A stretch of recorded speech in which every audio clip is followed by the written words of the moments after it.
Il y a des interviews que l'on regarde, et puis il y a celles qui deviennent un événement politique.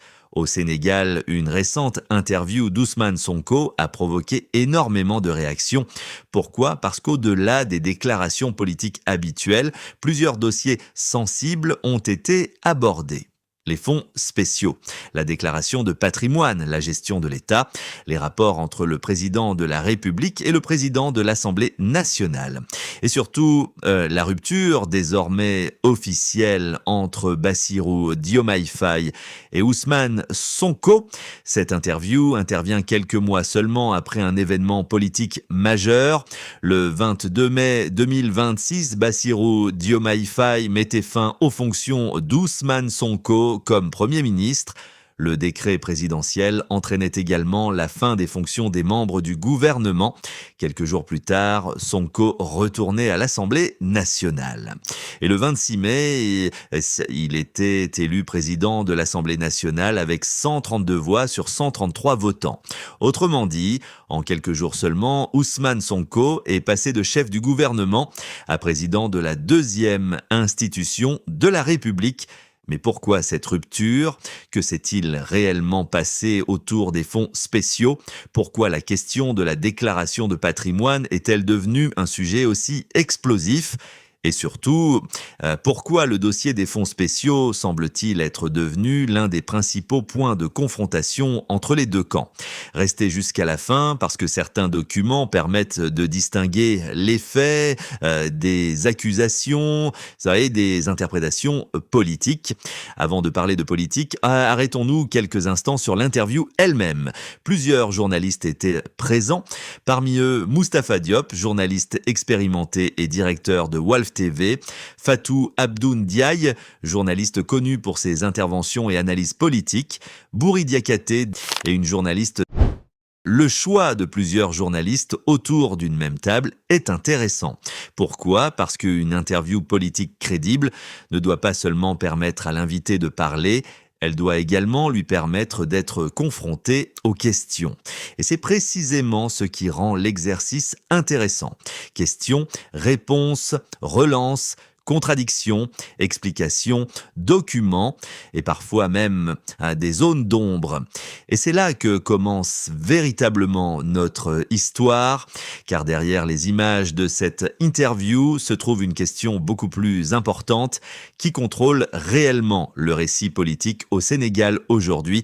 Revenons quelques mois en arrière. Ousmane Sonko avait été nommé Premier ministre après l'élection présidentielle de 2024 remportée par Bassirou Diomaye Faye.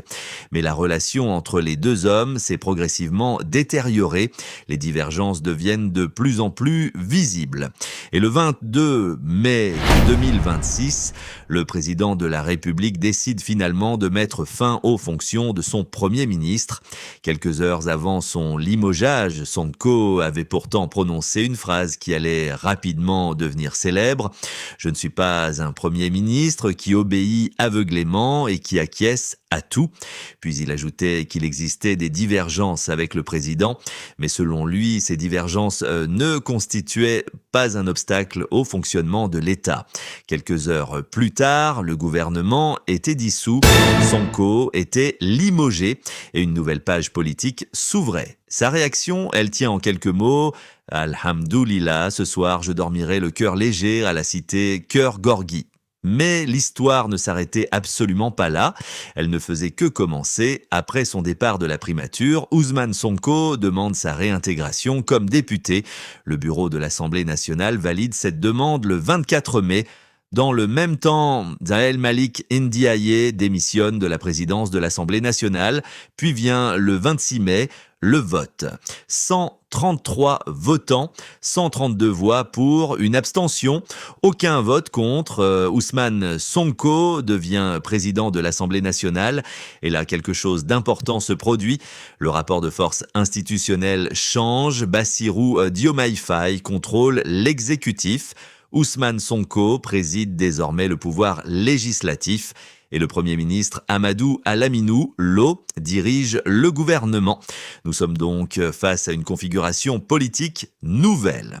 un président, un premier ministre et un président de l'Assemblée nationale issu du même ancien camp politique, mais désormais séparé du président de la République. Mais certains députés de l'opposition contestent son retour à l'Assemblée. 19 députés saisissent le Conseil constitutionnel afin de contester la réintégration de Sonko comme député. L'affaire arrive devant les sages. Et le 17 juin 2026, le Conseil constitutionnel rend sa décision.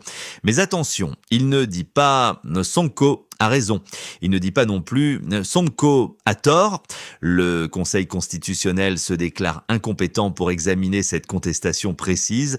Selon sa décision, la décision du bureau de l'Assemblée du 24 mai ne relevait pas de sa compétence dans le cadre du contentieux électoral national. Cette nuance est essentielle, car dans une vidéo politique, il est très facile de transformer une décision juridique complexe en slogan. Mais le rôle d'un média sérieux est de faire l'inverse.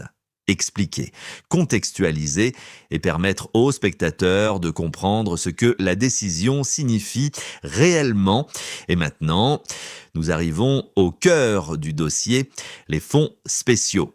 Le 22 mai 2026, quelques heures avant son limogeage, Ousmane Sonko aborde publiquement cette question devant l'Assemblée nationale. Selon plusieurs comptes rendus, Sonko ne demandait pas la suppression pure et simple des fonds spéciaux. Il défendait plutôt leur encadrement et leur contrôle.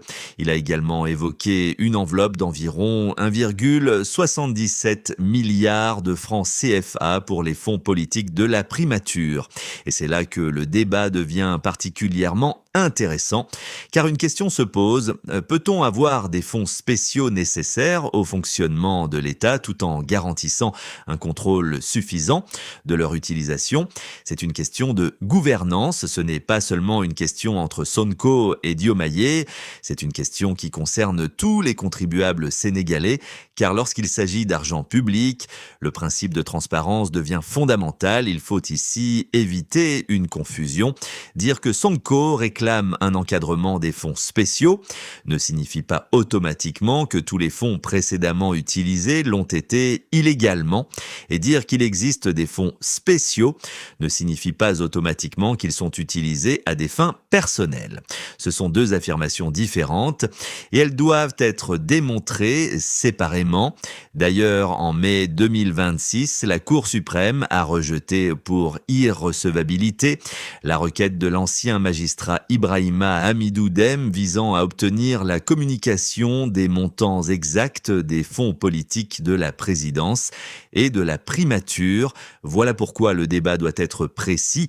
Qui a utilisé quoi, à quelle date, pour quelles dépenses ? Avec quel justificatif? Quel organisme de contrôle peut vérifier? Voilà les vraies questions. Et c'est précisément sur ce terrain que la proposition d'encadrement devient importante.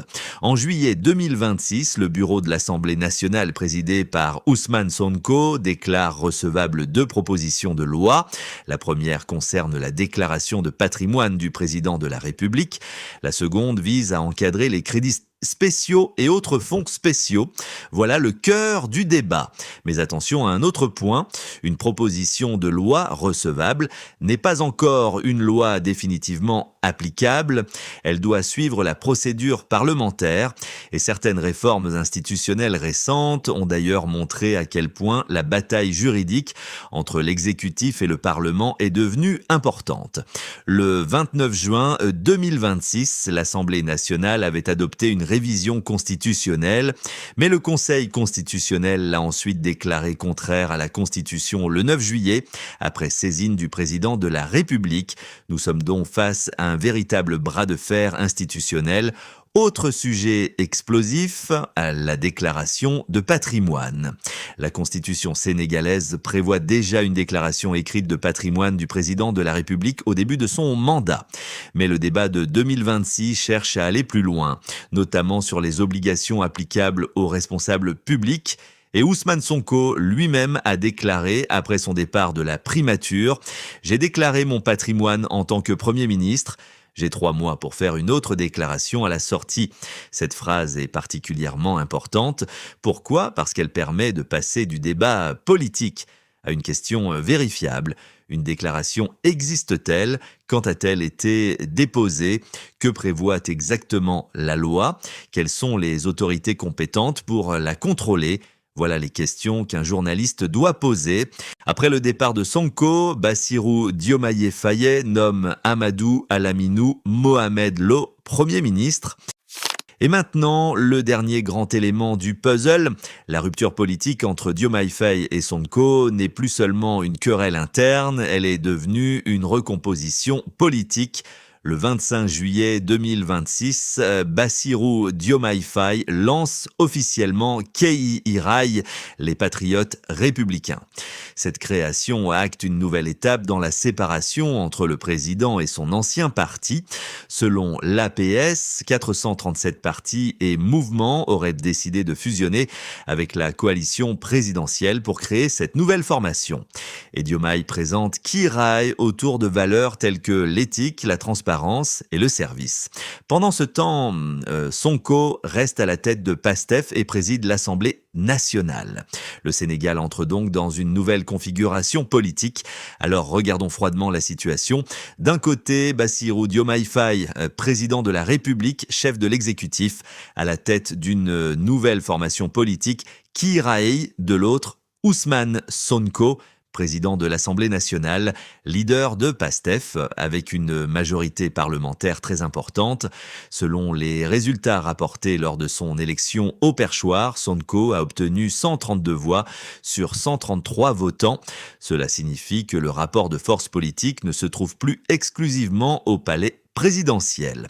Le Parlement est devenu un centre de pouvoir majeur et c'est précisément ce qui rend le débat sur les fonds spéciaux, la déclaration de patrimoine et les réformes institutionnelles aussi sensibles.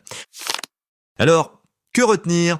Première chose, le divorce politique entre Bassirou Diomaye Faye et Ousmane Sonko est désormais une réalité institutionnelle et politique. Deuxième chose, la question des fonds spéciaux est devenue l'un des principaux dossiers du débat sur la transparence. Troisième chose, le débat sur la déclaration de patrimoine dépasse désormais la simple rivalité entre deux hommes. Il touche directement à la gouvernance publique. Quatrième chose, le Conseil constitutionnel est devenu un acteur central de cette nouvelle confrontation institutionnelle. Et cinquième chose, le Sénégal entre dans une période politique totalement nouvelle.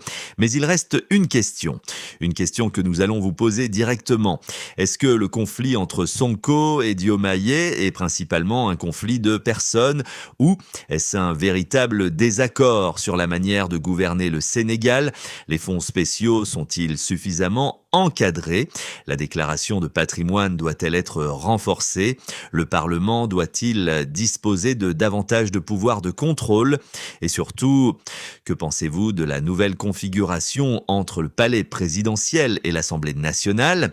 Écrivez votre réponse en commentaire. Pas d'insultes, pas de menaces.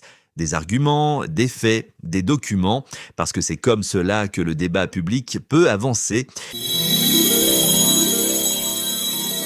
Vous êtes sur Langugue Politique, Guy TV. Notre objectif est simple, vous présenter les faits, les déclarations et les documents pour vous permettre de vous faire votre propre opinion. Si cette vidéo vous a intéressé, partagez-la autour de vous, abonnez-vous à la chaîne et surtout dites-nous dans les commentaires fonds spéciaux, transparence ou bras de fer politique.